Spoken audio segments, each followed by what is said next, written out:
माने बाथौआनो बर' जिहेतु बाथौ धोरोमखौ बर'आल' माने सिबिबोयो आरो बर'नि धोरोमखौनो बाथौ धोरोम होनदों जोंनि इसोर सिबिनायखौनो बाथौ धोरोम होनदों गतिके दिनै गोग्गानायनि बाथ्रा जे जोंहा बेवहाय हिरिम्बा बाथौ थानसालिया 50 बोसोर माने दिनै बेवहाय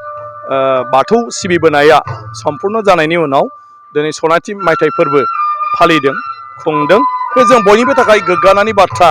जे कन्टिनिउआस भाबै 50 बोसोर मोनसे थानसालियाव बाथौखौ माने सिबिबोनाया आरो बिनि जायफ्रा बानजायदों मानव गेदेर महेश्वर बर' आरो लोमस्राव दैमारि बिथांमोनाबो बेखौ जौगाखांहोनायनि बेलायाव बेखौ मोजाङै फोसाबनायनि बेलायाव बायदिसिना बिनि जेफोर न' बां लुनाय थानसालि लुनाय बेखौ मावबोदों बिथांमोना दिनैबो कन्टिनिउआसलि आइ आफा रायजो राजाजों नांस्थाबनानै खोब मोजाङै बे सनाथि मायथाइ फोरबोखौ खुंदों बिनि थाखाय बिथांमोनखौ आंबो साबायखर बावदों।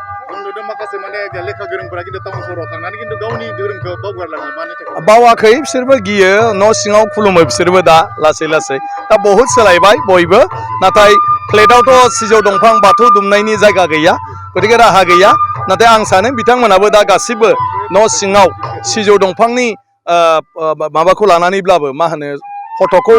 लानानैब्लाबो बा फिसायै माबा मोनसे सिम्बल लानानैब्लाबो बिथांमोनाबो दा खुलुमो ना दा बयबो जोङो फालिलांबाय थाब्लानो मालाया नुनानै बिसोरनो फोसावगोन जे बुहुमाव बेबायदि मोनसे हारि दं जाय हारिहा सानख'हायै सिगांनिफ्रायनो धोरोम फालिबोनायनि माखासे मा होनो बेबायदि बिदिन्थि दंबोयो हुदा दंबोयो आरो जायनि धोरोमनि सान्थौआ दिनैनि दिनावबो गोरोबो आरो जाय बिथांमोननि सान्थौ बे सान्थौआ अरायबो सैथो इउनिभार्सेल ट्रुथ